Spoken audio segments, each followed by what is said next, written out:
Yes, three doors down, we realise you don't want me standing on this stage pontificating. I'd rather stand down here and talk to you. This is a hands-on session. We're going to be practicing some of these activities. You don't just get to sit down with audience participation, so watch out for that as we go. My name is Nigel Caplan. I'm an assistant professor at the University of Delaware English Language Institute, and I am the author of the grammar textbook from the University of Michigan Press. I do not have the book here to wave in front of you. That's because it's not quite finished, or to put it another way, it's finished, but it exists as a big stack of paper that I have to go through. We copy edited it. We're hoping to have it out in August. I can tell you a little bit how that happened. At the end of the session, Kelly is going to give you a piece of paper, and you can fill it out and get a copy of the book when it is printed, and I'll be happy to answer any questions at the end about what's in the book and anything else I can tell you about it. You might be interested in knowing why we don't have a book to show you. You know, we tell students that writing involves revising. Well, this book has gone through, I think, 6 iterations. It started as a series of 4 workshops I gave at the University of North Carolina when I was working there. It really became a textbook when I was at the University of Delaware, and I needed a grammar textbook for my class of future graduate students. And I want to give a shout out to the English Language Institute. They very kindly gave me release time last summer. The problem with giving me release time is that I wrote too much, and I produced a draft which you really would not want to see, about half of which has survived in the final version, and it's much better for it, so we're glad you never had to see that version. This is such a dynamic process that we only actually agreed on a title last week. Somebody just asked me why the title isn't in the abstract. We didn't have a title when we had to submit the abstract. That's absolutely true. The book is going to be called Grammar Choices for Graduate and Professional Students. I really hope you like that title. It took us a while to come up with it. So what I'm going to do today is talk a little bit about the grammar of graduate writing. And by graduate writing, I'm using that as a shorthand for the writing you might do in graduate school, for research writing, and for professional academic writing, the writing of academic scholarship.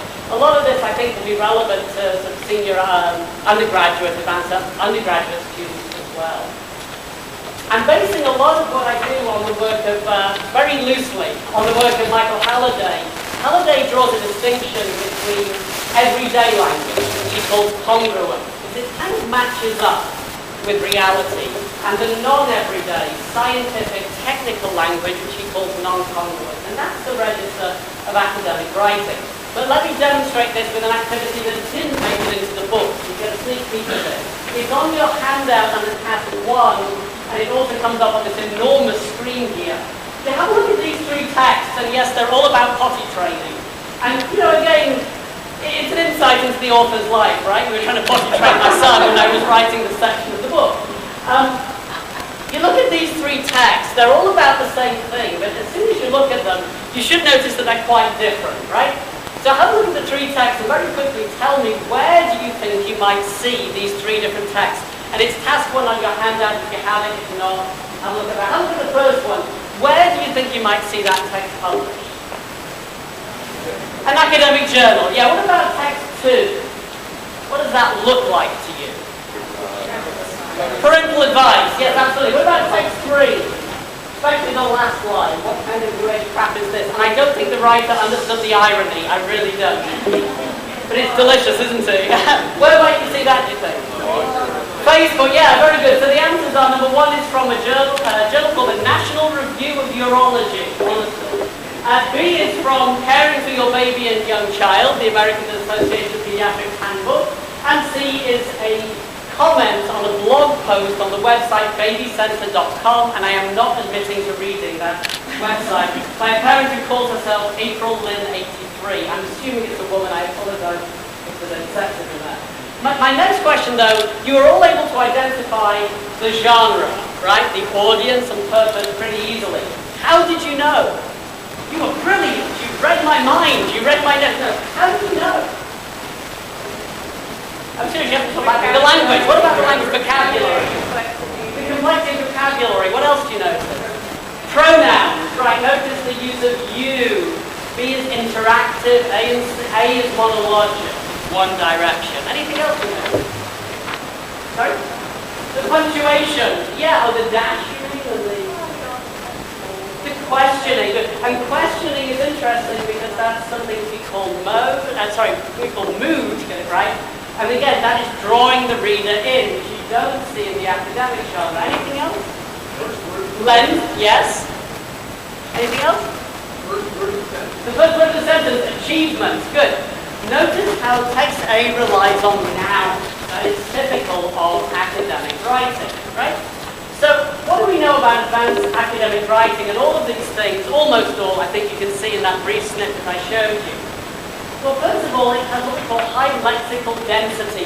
That's a fancy way of saying there's a lot of big words. More technically, lexical density is the ratio of content words, nouns, adjectives, and lexical verbs to function words. Little words like article, at, and the, and little non-lexical verbs is, do, have, things like that. And if you look at it, the lexical density is very high, and the reason for that is that academic writing packs information into the noun phrase, right? Especially with things like noun modifiers. Did you notice things like urinary incontinence, bladder contractions, sphincter relaxation? This noun plus noun, how many of you need to run to the bathroom now? This noun plus noun pattern is highly frequent. My students don't know to use it, I teach them to do it. What else do we notice? A high incidence of linking verbs. Linking verbs, which Halliday would call relational processes. These are verbs like be, become, remain. And if you notice in section A, there's really only the verb be. Because in academic writing, the work is done in the noun phrase. The verb gives you the grammar of the clause, the structure. Whereas in more congruent, more everyday forms of writing, we have a lot more action verbs. Verbs actually happen. Academic writing doesn't do that as much. Frequent use of the passive. Please don't teach students not to use the passive.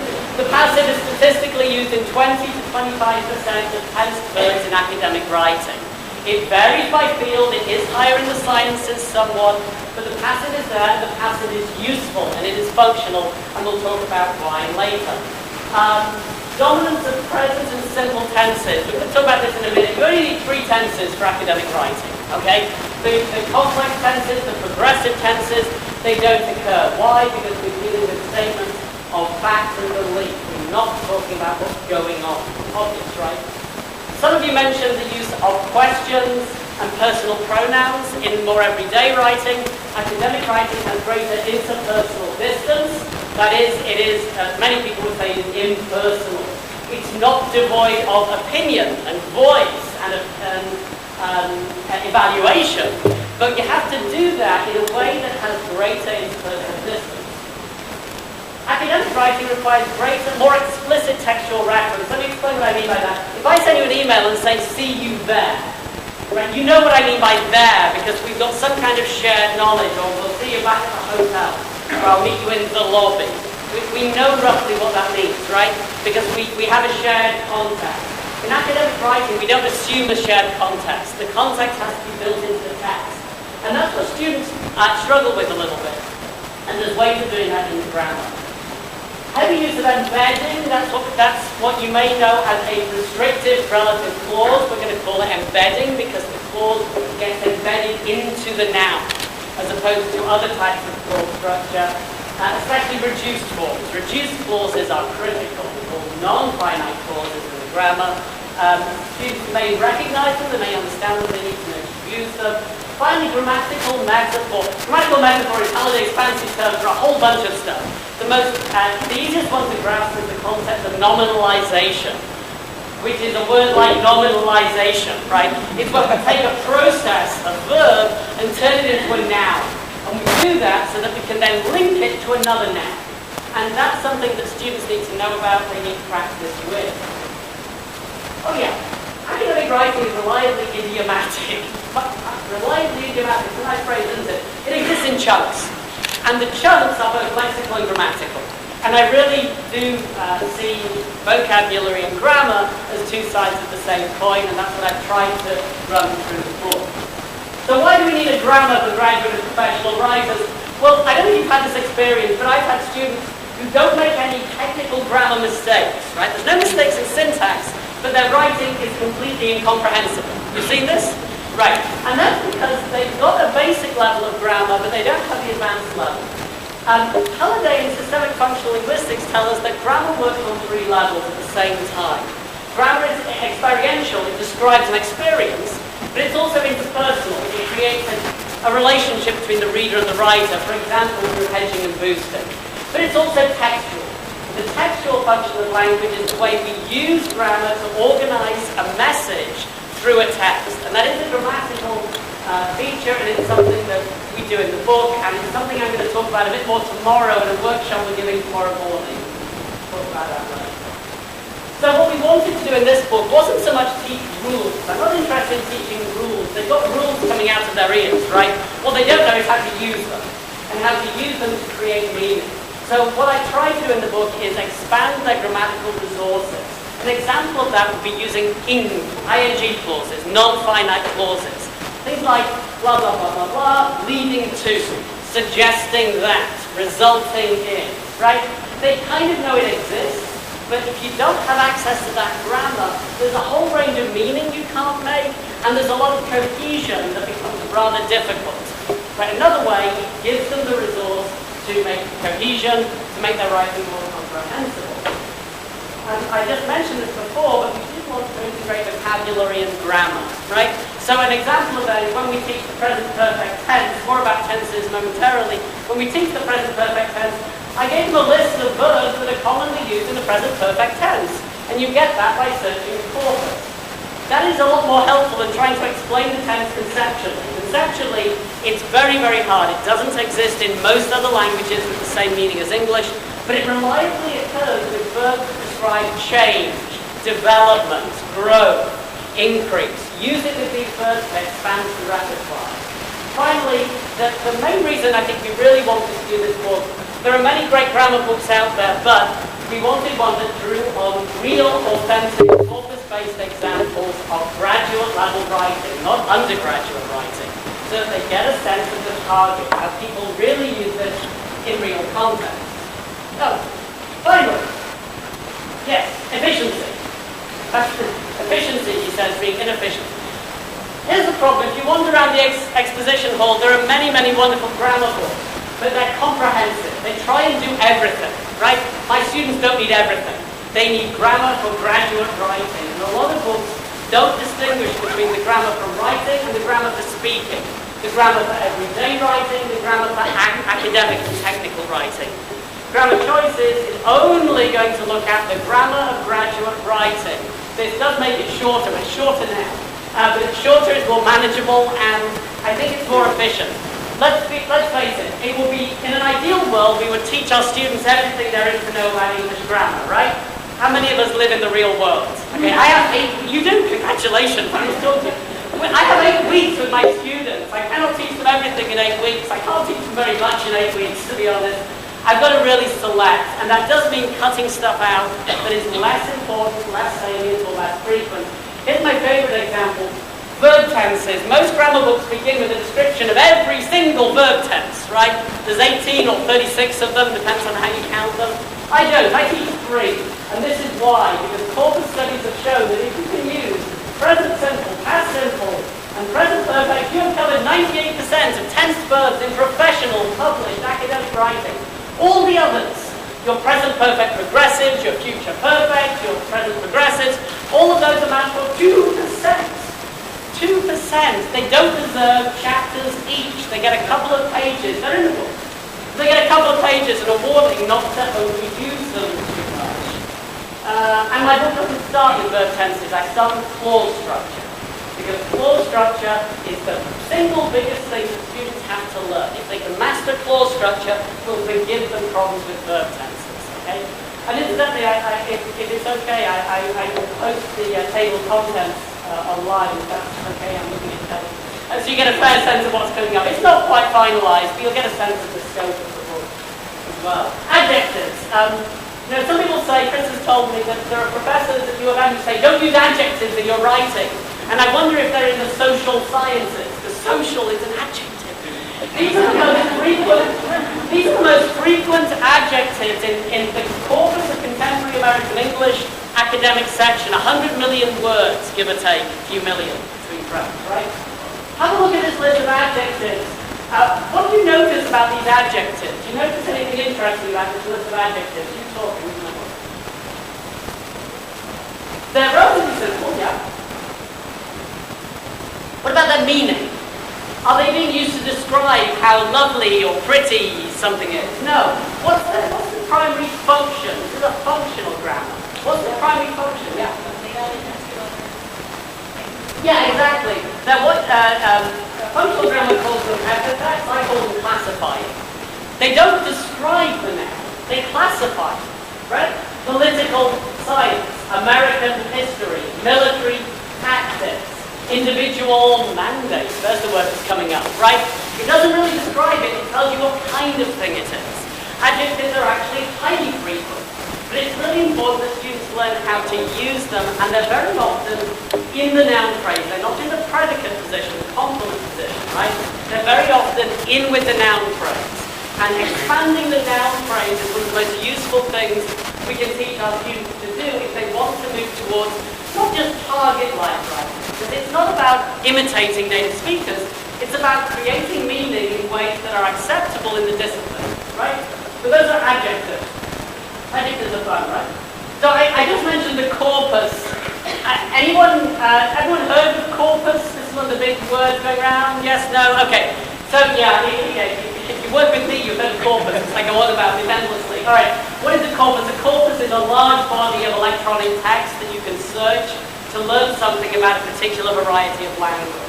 Roughly right? Yeah? Okay. There are two corpora, plural, that I've drawn on. One is my husband, Michigan corpus of upper level student papers. This is a really nice corpus. It's a collection of graduate and upper level undergraduate student papers that got an A in their U of M courses, although we learned just now that Chris wouldn't give them an A. But that's okay. They should be glad they went to that class, right? And there is a mixture of writing in there, but it's nice because it does cross disciplines. What's nice about my test is that if you give them examples from published journal articles to a first-year graduate student, that's a long way from what they're going to be writing. They're going to get there eventually, okay? But actual graduate student writing is a closer target. The other corpus I've drawn on is the Corpus of Contemporary American English, COCA, much easier, by Mark Davis, who is an incredible linguist and computer scientist at Brigham Young University in Utah.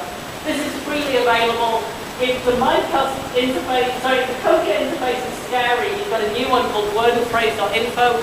It literally takes me 5 minutes to teach that to my students how to use. And many students have told me it's the most useful thing I teach them. So I saved it until the last day of class. You can also use Google Scholar. The Google Scholar works really nicely, and simply Googling will get you something, but not quite as far.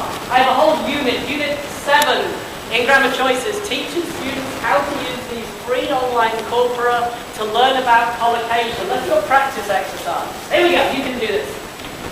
Every unit starts with a preview test. It's been pointed out to me that this is virtually impossible.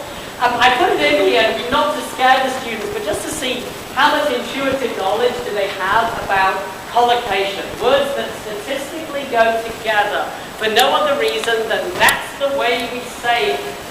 But you don't want to tell students that, because they won't believe me if I say that. I'm just a teacher, what do I know? But if I show them corpus lists and corpus data, especially the scientists like data, right? And I'm an English teacher, I'm doing a PhD in education, I'm the bottom of the food chain, right? But they might believe this research. Let me just see how good your intuitive knowledge is, and I'll be completely honest with you, I don't have the answer key. Let's figure it out together. I have an answer key, somewhere on the computer. What verb do you think would go in here? Students and their teachers come to the Library Media Centre to blank research. Conduct research. Right, to research? Absolutely, but conduct research. All right, what about the next one? This analysis provides evidence that the present model, empirical evidence, sufficient evidence, clear evidence, substantial evidence. Great. What if a student said big evidence? Awesome evidence. I've had that. I've had students write, this is an awesome paper. Well, it was, but that's not the right way to write. We can search using something like the and the corpus using word and phrase and discover that this doesn't occur. And when you've got 100 million words of English and your phrase doesn't crop up, it means you're being a little too creative, right? But this is about choices, okay? It's not about saying thou shalt never. It's about saying this is what people typically do. If you don't do this, and it's a mistake, you might be in trouble. If you make a deliberate choice to do something that other people don't do, just know the effect it's having in terms of the experience it's describing and the relationship you're creating with the reader, right? And we can go on at that. What about number 5? This one gets my view. This is that ing clause. I could run over there if you don't want me to. It's on your, this is all on your handout or it's on the website afterwards. What word goes in there? Number 5, you think? Thus, or thereby, or maybe therefore, right? This structure puzzles my students because I taught them, and all their grammar books have taught them that with therefore, thou shalt have a new sentence and a finite clause. There's not a lot of books include this, but when you search the corpus, this is a very, very common structure. Why? It's really useful for showing causation, right? Showing implications. And these clauses at the end often introduce new information in terms of the information structure of the text. It's some kind of, it's often called a reduced, non-restrictive relative clause, right? I call it an unequal clause, an ing. And that seems to work quite nicely. Alright, what should we talk about next? How to teach this. This is the hands-on bit. So those are my principles that I was using to write the book. What I'm going to do now is share a few exercises from the book, and you can pilot these. You can tell me what you think. All right. Hopefully they won't. Noticing. Noticing. Without noticing, there is no learning. Okay, that's a fundamental principle of interactionist theory of second language acquisition. I hold to that very strongly. So each unit begins with a text from my cusp, an excerpt from a graduate student text, with some grammar awareness questions. I think we call it again, grammar awareness. Because I want students, before I teach them or show them the choices open to them, I'd really like them to have a look at some real writing and see how this is used. It's also important to show them that the grammar really is used. I'm not making this up. This is not enhanced input. The only enhancement I made is to underline the bits I want to show them. If I wanted to teach them the future perfect, I would have to fake it, okay? Because I'm going to have to choose thousands and thousands of concurrent words to find an example. But to find examples of embedded clauses, these are restrictive relative clauses, noun clauses, and a few other related things, I can pick a paragraph from almost anywhere in the corpus and find dozens of them. And I found 13 in this one. This is the paragraph that a student in political science, I believe, wrote about the Truth and Reconciliation Commission in South Africa. Just take a moment. The task the students have is not actually on the screen. I was already out of space, but I want them to have a look at the underlying clauses and think about how they're different. Now, many of them will be able to give you the meta language, the grammatical terms for it, which is great if they want to do that. But I'm really interested in how they're different in terms of meaning. What's the best way to do this? Well, let me do it this way. If you have the handout, it's on page something of the handout, page 3 of the handout. If not, it's up on the screen. Have a look at clauses 2 and 5. See if this works, shall we? So clause 2 is right around here. The injustices that occurred. And clause 5 is here. The Human Rights Violations Committee, which investigated apartheid era human rights violations. In terms of meaning, how does the clause function differently in those two sentences? Yeah, one's restrictive, one's not restrictive. Yeah, congratulations. You memorized the grammar book. Well done. Okay, no, I'm not making fun of you. That's really important. But in terms of meaning, how are they functioning differently? How are they used differently? One restricts meaning, one doesn't. Thank you very much. Which one restricts the meaning? The first one changes the meaning of injustices, right? Change the meaning of it. The second one didn't change the meaning of the Human Rights and Violations Committee. What did it do then? It added meaning. Now, a lot of textbooks teach you that non-restricted clauses are non-important information. They're extra. This is completely untrue. Because if you look at the sentence, the non-restricted clause here is vital for understanding the sentence. It is not grammatically required, that is true. But in terms of the organization of the text, it is certainly required, right? Take another example. How many clauses 8 and 9? Let's have a look at this. How are we doing? Okay. Over here. Based upon, alright, the power to grant amnesty to perpetrators based upon versus violation trivial truths about many of the appearances of murders which can claim. This is a grammatical question. In terms of form, what do you notice about the difference between 8 and 9? 8 is reduced and was, and as you're afraid, it's restrictive or was. Yeah. 9 is also restrictive, but it's a full clause. So here I wanted to start noticing the difference between the full clause in 9 and what is called the reduced clause or a non-finite version of the clause. In terms of meaning, they're very, very similar. But students need to realize that the reduced version is highly, highly frequent in academic writing. Again, most of them can recognize it, read it. They can produce it if you give them a simple fill-in-the-blank exercise, right? But they may not think to use it. Again, what's nice about this is showing them this is what successful writers do.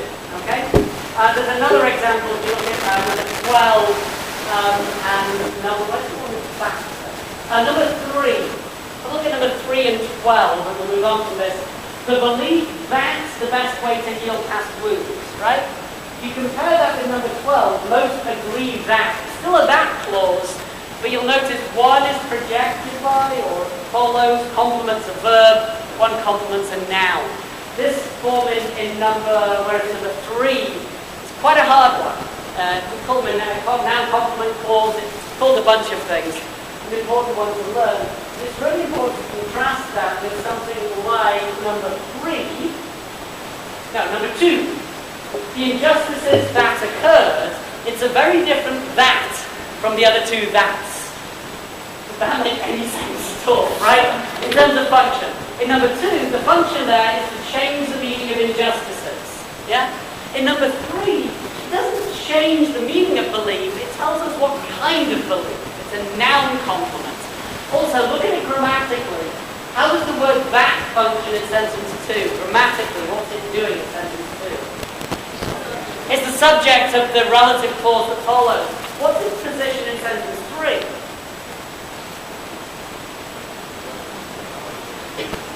You're like my class, come on. It's a cavernous room and this thing is very loud. So give me, number 3, what's the function of the that? Does it have a function in the phrase that follows?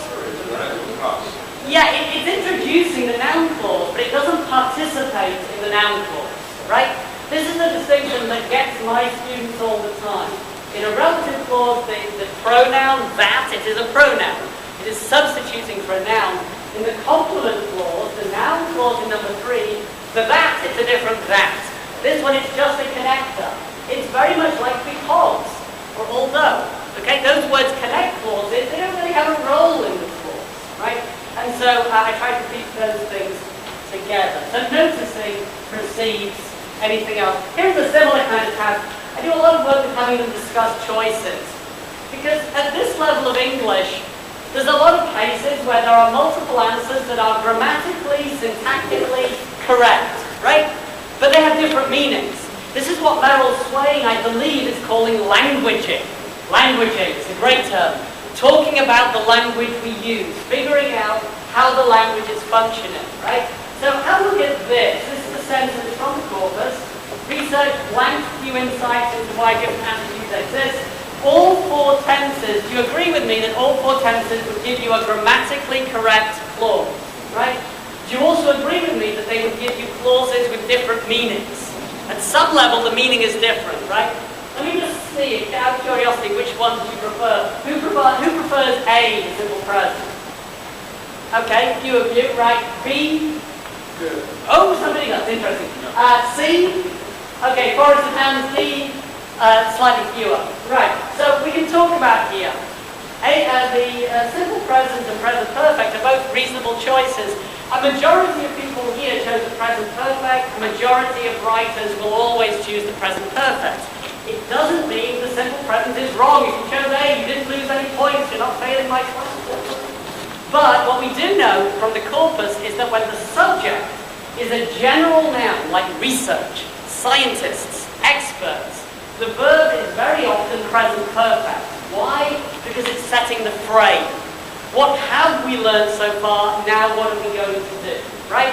So again, that's the intersection between grammar and vocabulary. And that's what we talk about.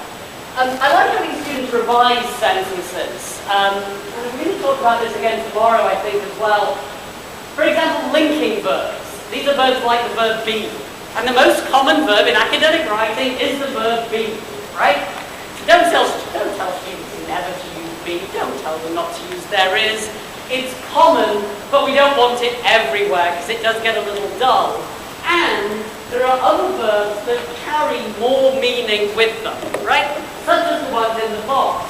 Now these are high-frequency verbs. I don't even know if they're on the academic word list, so to speak, but they're definitely underused by less proficient writers. And that's true whether we're talking first or second language. And the distinction there is not really important to me anyway. But if you look at this, say look at number one, which verb, a recession can many years. What sounds better then? Last. You could say be, it's not wrong, but it clinks a bit, doesn't it? Last. What are the other? Unemployment can be high for months after a recession. True, right? But a better way to say that is remain. And you can go on like that. So again, it's the vocabulary, but it's the vocabulary in use, noticing as well that many of these are intransitive verbs. That doesn't mean they're the end of the clause. They're intransitive verbs that are often followed by some kind of complement. It's not a direct object, but there's some kind of complement. And in the book, I use the term complement rather than object, because complement is broader. There's lots of types of complement. Number two is a great example of that. The subject complement. Okay? The high and it describes unemployment. It complements the subject. The verb doesn't act upon it. An object. And this is a distinction my students get, they like it, and hopefully they can eventually use it. Writing, lots of it. The key to teaching grammar is how to use it. You can take multiple choice quizzes, you can do fill in the gap, you can do sentence combinations or the cows come home. But unless students are writing their own sentences in their own language, in their own disciplines, about their own topics, I don't believe they're going to master the grammar. Here's an example from my unit on quantifiers, in a section on quantifiers, in the unit on the noun phrase. These are statistically common collocations. I checked them all in the corpus, and I asked them to use these things in sentences about their own field of study, right? And we've talked about count and non-count nouns, and quantifiers, and all this. So somebody give me an example sentence. What about number 6 is a good one. Notice the S on examples. My students don't. One of the best examples of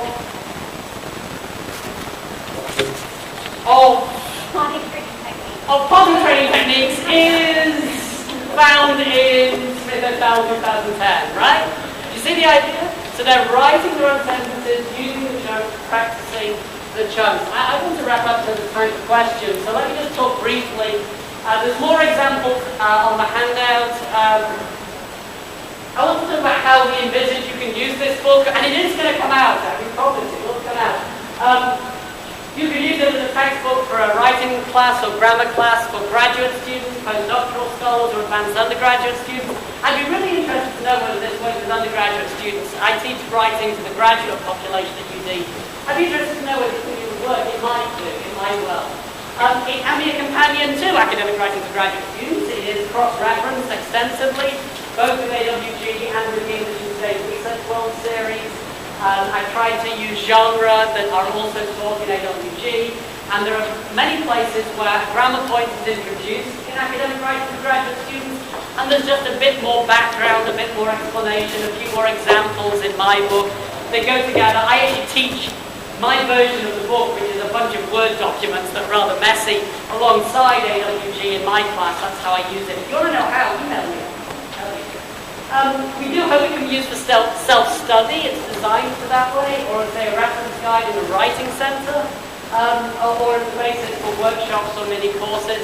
There will be a commentary with answers and suggestions for teaching. That is going to be delivered online. It's going to be available online on the teacher website. If you want to share it with your students so they have the answers, you can do. If you don't, then we'll keep it a secret between us, right? Personally, I give my students the answer key, and I have them check the answers where they can, and then we can talk about disagreements in class. But we didn't, want to force that on people, so that is part online as well. Yes, tomorrow, shameless self-publicity. Chris Fee, Grace Canseco, Jennifer Greer, all of them are here, I believe. I myself are doing a workshop tomorrow in the Independent Ballroom, which is somewhere in the Marriott, which is only a short hike from here, on practical strategies for successful graduate writing. I'm going to talk more about theme and controlling information structure. In my little bit, we've got 4 great little slots there, so come and join us for that. And if you would like the handout, which some of you did not get, I'll stick this PowerPoint up there. There's an annotated bibliography with my references, and you can leave a comment and talk back to me. I'd love to hear from you. That's the website, and I am going to turn over to Kelly for a minute and then take your questions.